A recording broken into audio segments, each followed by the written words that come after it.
السلام علیکم، پل نیوز کے نیوز اسٹوڈیو سے میں ہوں اسامہ حیدر۔ بلیٹن کا آغاز کریں اور آغاز میں آپ کو بتائیں کہ پولیس نے پاکستان تحریک انصاف کے وائس چیئرمین شاہ محمود قریشی کو 9 مئی کے 12 مقدمات میں گرفتار کر لیا ہے، جبکہ عدالت نے ان کے جسمانی ریمانڈ کی استدعا مسترد کر دی ہے۔ آپ کو بتا رہے ہیں کہ جوڈیشل کمپلیکس میں ڈیوٹی ایڈیشنل اینڈ سیشن جج سید جہانگیر علی نے شاہ محمود قریشی کی جسمانی ریمانڈ کی درخواست پر سماعت کی۔ پولیس نے سابق وزیر خارجہ کو ہتھکڑیاں لگا کر پیش کیا۔ پراسیکیوشن ٹیم نے مکمل تفتیش کے لیے 30 دن کی جسمانی ریمانڈ کی استدعا کرتے ہوئے کہا کہ شاہ محمود قریشی نے 9 مئی کے عوام کو احتجاج کے لیے اکسایا تھا۔ وکیل صفائی نے کہا ہے کہ شاہ محمود قریشی کے ڈسچارج کیا جائے، جسمانی ریمانڈ کا کوئی جواز نہیں ہے، یہ جھوٹا انتقامی کیس ہے۔ جب چالان بھی پیش ہوگا تو جسمانی ریمانڈ کیسے دیا جائے گا؟ پورے چالان میں شاہ محمود قریشی کا نام نہیں ہے۔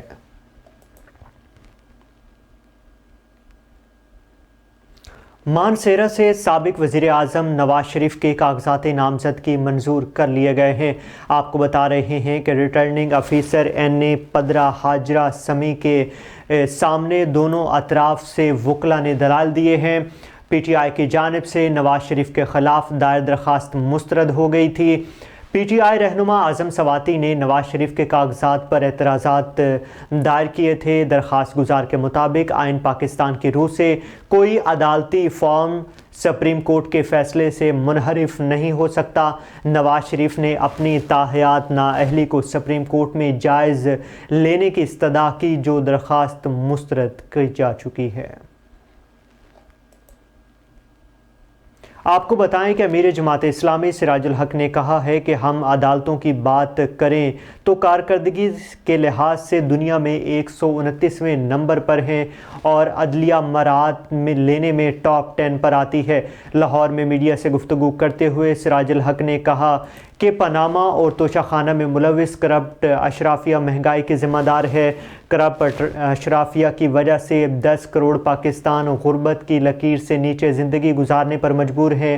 2 وقت کی روٹی کے لیے ہم IMF کے غلام بن کر رہ چکے ہیں۔ انہوں نے کہا کہ ایک عرصے سے کہہ رہے ہیں کہ معاشی بحران کا ذمہ دار پاکستان کا کرپٹ اشرافیہ ہے اور اس کرپٹ اشرافیہ کی وجہ سے ملک میں کمر توڑ مہنگائی کی جا رہی ہے۔ اس کی وجہ سے ملک کا باصلاحیت نوجوان روزگار سے محروم ہو چکا ہے اور اس کی وجہ سے ہی ہماری زمین بنجر ہو رہی ہے۔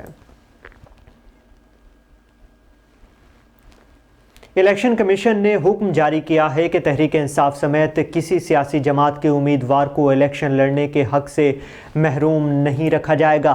آپ کو بتا رہے ہیں کہ اپنے حکم نامے میں الیکشن کمیشن نے کہا ہے کہ امیدواروں اور سیاسی جماعتوں کو لیول پلینگ فیلڈ مہیا کی جائے تاکہ وہ آزادی سے انتخابات میں حصہ لے سکیں۔ الیکشن کمیشن نے پی ٹی آئی کی درخواست پر چیف سیکرٹری پنجاب اور IG پنجاب کو خط لکھا ہے کہ سیاسی جماعت کی شکایت قانون کے مطابق دور کی جائیں اور یقینی بنایا جائے کہ پی ٹی آئی کے امیدوار ریٹرننگ افیسرز کے سامنے آزادانہ پیش ہوں۔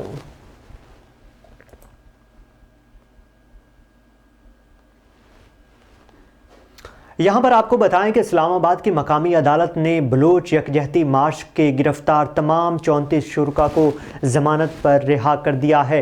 اسلام آباد کی مقامی عدالت نے بلوچ یکجہتی کے شرکاء کے گرفتاری کے کیس کی سماعت ہوئی ہے۔ تفتیشی افسر نے شرکاء کی شناخت پریڈ کی رپورٹ عدالت میں جمع کروائی اور کہا کہ تمام 34 افراد کی شناخت پریڈ مکمل ہو چکی ہے۔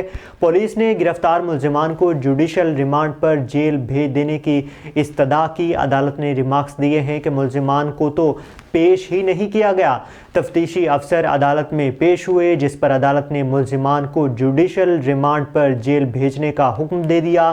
عدالتی حکم کے فوراً بعد ہی وکیل صفائی نے ملزمان کی ضمانت درخواست دائر کر دی، جسے منظور کرتے ہوئے عدالت نے ملزمان کو شناختی ضمانت پر رہا کرنے کا پروانہ جاری کیا ہے۔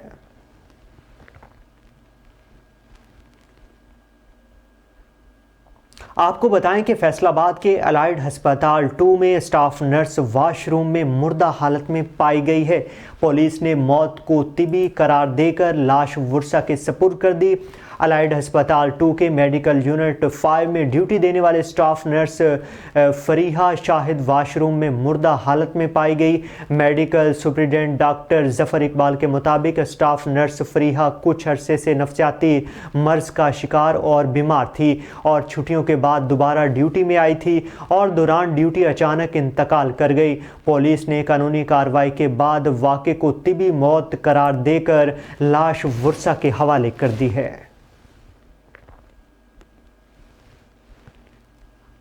محکمہ صحت پنجاب نے صوبے میں دوبارہ کرونا ٹیسٹنگ شروع کرنے کا فیصلہ کر لیا ہے۔ جی ہاں، آپ کو بتائیں کہ صوبے کے تمام سرکاری ہسپتالوں کو لاہور سے مراسلہ بھیج دیا گیا ہے۔ محکمہ صحت پنجاب کے مراسلے کے مطابق دنیا بھر میں کرونا کیسز میں اضافہ ہو رہا ہے۔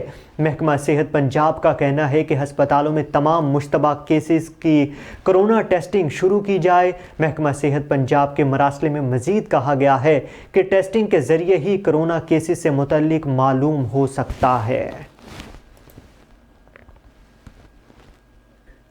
ادھر پاکستان عوامی تحریک کے رہنما میاں نور احمد سہو نے کاغذات نامزدگی جمع کروا دیے ہیں اور اسی کے ساتھ ہی انہوں نے اپنی کمپین کا آغاز بھی کر دیا ہے۔ صحافی ریحان احمد جنجوعہ کے سوال کے جواب میں ان کا کہنا تھا کہ پاکستان عوامی تحریک ہی واحد ایسی جماعت ہے جو ملک کو مشکل سے نکال سکتی ہے۔ ہم اقتدار میں آ کر چھوٹے طبقے سے بڑے طبقے تک کو فائدہ پہنچائیں گے۔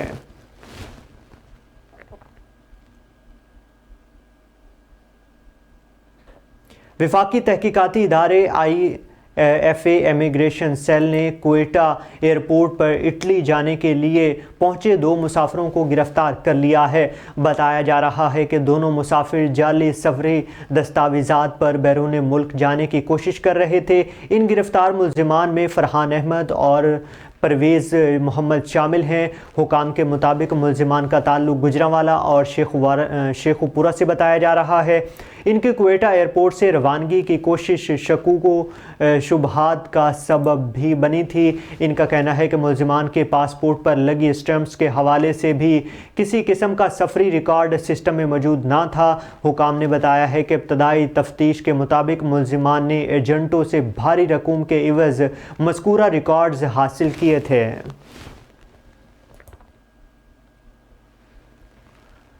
دھند کی بات کریں تو سندھ اور پنجاب کے کئی شہروں میں دھند کی وجہ سے فلائٹس آپریشن متاثر ہو چکی ہیں۔ سندھ اور پنجاب کے کئی علاقے شدید دھند کی لپیٹ میں ہیں، جہاں دھند کی وجہ سے مختلف شہروں میں فلائٹ آپریشن درہم برہم ہو کر رہ چکا ہے۔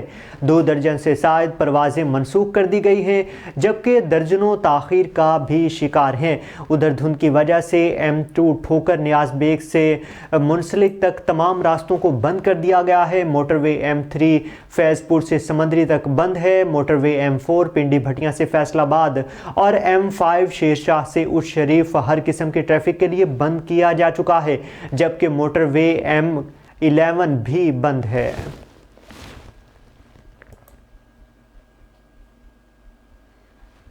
ڈالر کی بات کریں تو آپ کو بتائیں کہ پاکستانی روپے کے مقابلے میں امریکی ڈالر کی قدر میں کمی کا سلسلہ جاری ہے۔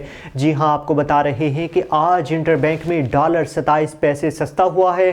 کاروبار کے اختتام پر ایک امریکی ڈالر کا بھاؤ 281 روپے 93 پیسے تھا۔ رواں ہفتے انٹر بینک میں ڈالر 60 پیسے جبکہ رواں مہینے 3 روپے 24 پیسے سستا ہوا ہے۔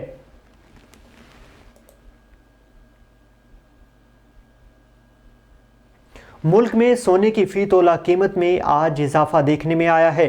ملک میں آج سونے کی فی تولہ قیمت میں 2200 روپے کا اضافہ ہوا ہے۔ آل پاکستان جیمز اینڈ جیولرز ایسوسی ایشن کے مطابق ملک میں 2200 روپے اضافے کے بعد 24 کیرات کا سونا 2,22,800 روپے فی تولہ ہو گیا ہے۔ ایسوسی ایشن کے مطابق 1886 روپے اضافے کے بعد 24 کیرات کے 10 گرام سونے کا بھاؤ 1,91,015 روپے ہو گیا ہے۔ عالمی صرافہ مارکیٹ میں سونے کا بھاؤ $20 کے اضافے سے $2,085 فی اونس ہو گیا ہے۔ بر وقت LCs نہ ملنے اور خام مال درآمد نہ ہونے کی وجہ سے ملک میں جان بچانے والی ادویات کی قلت پیدا ہو گئی ہے، جبکہ ان کی قیمتوں میں بھی کافی اضافہ دیکھنے میں آ رہا ہے۔ فارماسیوٹیکل کے کاروبار سے منسلک میاں فاروق نے بتایا ہے کہ LC بر وقت نہ ملنے کی وجہ سے میٹیریل کو برآمد نہیں کیا جا سکتا، جس کی وجہ سے 150 سے زائد ادویات کی قلت ہو گئی ہے اور ان کی قیمتوں میں بھی ایک سال کے دوران 400 سے 500% تک اضافہ کیا جا چکا ہے۔ نیوز اسٹوڈیو سے فی الوقت کے لیے اتنا ہی۔ مزید خبروں سے باخبر رہنے کے لیے دیکھتے رہیے پل نیوز۔